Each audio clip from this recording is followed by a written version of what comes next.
c'est reparti. Le théâtre de Grandchamp ouvre à nouveau ses portes avec un spectacle d'ouverture et une visite des lieux le 12 septembre. L'occasion de découvrir également la toute nouvelle saison en compagnie de la municipale en charge de la culture pour la ville de Gland. Isabelle Monet, bonjour. Bonjour. Merci d'être avec nous. Merci. Alors évidemment, un certain Covid est passé par là, mais est-ce que c'est une saison habituelle, normale ? Alors oui, d'une certaine façon, à part que certains spectacles qui ont dû être annulés se retrouvent dans cette saison. Mais je crois que le but premier de la programmation de cette saison, c'est vraiment de se retrouver, de tout faire pour que les gens aient du plaisir, pour que les comédiens puissent participer, retrouver leur public et vice-versa. Et l'occasion, c'est vraiment de découvrir le théâtre, de voir les coulisses, de comprendre comment cette grande boîte fonctionne. Et le maître mot, c'est retrouvons-nous, ouvrons les portes toutes grandes.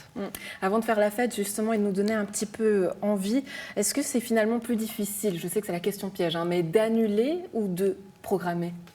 Je pense que le fait d'annuler des choses qui ont pris un certain temps à être programmées, à se réjouir de les voir, ça fait quand même un pincement au cœur, aussi bien au niveau de la programmation que pour les comédiens qui auraient dû venir sur scène ou des musiciens. Maintenant, dans la mesure du possible, on a tenté de pouvoir reporter ces spectacles, donc ils auront quand même lieu. Et puis d'autres, malheureusement, c'était plus possible parce qu'il n'y avait plus suffisamment de répétitions, les comédiens partaient peut-être sur d'autres spectacles. Mais en tout cas, on a essayé de faire les choses le plus sereinement possible. Les spectacles qui avaient été programmés, on a payé les comédiens pour pas qu'ils subissent en fait encore plus le Covid. Alors on sait que c'est la deuxième année que la ville a repris la main sur le théâtre. Est-ce que justement, du coup, durant cette période un peu compliquée, les artistes sont venus toquer à la porte ? Mais pas vraiment, on a plutôt été vers les artistes pour comprendre un peu comment ils vivaient cette situation, qu'est-ce que la ville pouvait éventuellement faire pour eux. Vous savez qu'on a proposé des bourses d'aide à la création, ça a permis par exemple à un musicien de remporter 5 000 francs pour pouvoir créer. Il y a d'autres artistes qui ont pu créer. Maintenant au niveau des spectacles, on essaye le fait de proposer La Grande Guerre de Sandrebon gratuitement à la population, c'est une façon de promouvoir ce spectacle, de permettre à ces comédiens de travailler et puis aussi au public de découvrir quelque chose de nouveau dans un cadre nouveau à l'extérieur. Et est-ce que quelque part vous avez ressenti le besoin encore plus urgent de mettre en lumière les artistes d'ici, régionaux, pour être finalement un tremplin, vous le disiez, avec ces artistes oui, comme ces tout à bourses ? fait. Alors c'était le cas au niveau des surfaces que la ville met à disposition pour de jeunes artistes peintres. La bourse est ouverte en ce moment jusqu'à la fin septembre. On aura un jury et par rapport à d'autres surfaces qui ont été mises à disposition durant l'été, eh bien, une des peintres en fait, de ces surfaces va maintenant présenter son projet au prix régional. Je me dis ça lui a permis de se faire connaître et puis de tenter d'aller plus loin pour être reconnu. Alors, des nouvelles manières de fonctionner, vous allez nous parler des abonnements d'ici quelques instants, mais très rapidement, est-ce que ça remet en question la vie du théâtre ou pas du tout, tout va bien ? Non, parce que, si vous voulez, on a un budget pour faire fonctionner ce théâtre. Du temps que le budget n'est pas coupé, on va pouvoir le faire fonctionner de la même façon, c'est-à-dire permettre à tout un public d'artistes de pouvoir venir jouer dans le théâtre. On met beaucoup en avant les artistes romans, mais pas que. On a des artistes qui vont venir de Belgique. Du temps que c'est possible de voyager, je pense que ça va pouvoir se faire. Ils seront programmés en 2021, donc j'espère vivement que d'ici là, les choses se seront un peu calmées. Et surtout qu'on puisse tous refaire la fête au théâtre. Et là, vous gardez la même formule, des after-work, du cinéma, du théâtre. On nous avait donné quelques noms. Est-ce que vous pouvez encore nous donner justement un petit peu envie ? Oui, alors c'est vrai qu'au niveau des musiques classiques, cette année, on va par exemple avoir Jean-Selim Abdelmoula.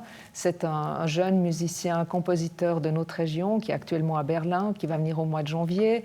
À la fin de l'année, on va avoir, à la fin de la saison, au mois de juin, on aura Dédé. C'est l'opéra lyrique qui va en fait se déplacer, la route lyrique qui viendra jusqu'à Gland, et puis d'autres concerts programmés par Monsieur Grobe, comme le Sinfonietta. Je vous laisse regarder dans les programmes, vous verrez, ils font vraiment envie. On va avoir du cinéma, on va avoir les after-work en fin de journée, le jeudi, une fois par mois. On aura John Tears qui sera là, qui a représenté la Suisse à l'Eurovision. Au niveau de la petite saison, là aussi, c'est toute une possibilité pour les familles, les jeunes, de pouvoir découvrir le théâtre. C'est en même temps proposer aux écoles de venir au théâtre. Souvent, il y a des brunchs qui sont proposés après les pièces. Et puis au niveau du théâtre, là, il y a plein de choses intéressantes. On va avoir du théâtre chanté avec Madame Terola. Il y aura également Fanny de Poule. Et puis au niveau des spectacles, humour, on va avoir Oscar du Boulevard Roman. Plein de choses à découvrir. Tout ça à découvrir sur le site internet grand-champ.ch. Et tout ça, quelque part, vous l'avez déjà pu expérimenter cet été avec le cinéma open air. Donc, comment ça marche si on veut venir voir? Il faut s'inscrire, des places attribuées ou non? Oui. Port du masque obligatoire, j'imagine. Alors, port du masque obligatoire. Autrement, on pourrait être à peine 80 ou 90 personnes dans le théâtre. Donc là, on va dépasser quand même les 200. Évidemment, les places doivent être commandées par Internet, comme ça on peut tracer les gens. Autrement, même si les personnes veulent venir à l'administration chercher leurs billets, il n'y a pas de problème. Mais par contre, on va recenser toutes les personnes. Cette traçabilité, c'est la chose la plus importante. Et puis le masque. On a vu lors de l'open air, les soirées pluvieuses, l'open air a eu lieu à l'intérieur. Et à cette occasion, les gens étaient masqués. On a pu vraiment mettre en place tous les processus, de quelle façon on rentre dans le théâtre, pour essayer de tout faire pour qu'il y ait le moins de risques possible. Et puis ça a marché, donc je pense que pour la saison, ça devrait bien fonctionner. Ça a fonctionné, surtout on se réjouit donc de pouvoir retourner au théâtre. Isabelle Monet, merci beaucoup d'avoir été avec nous. Merci bien, très gentil.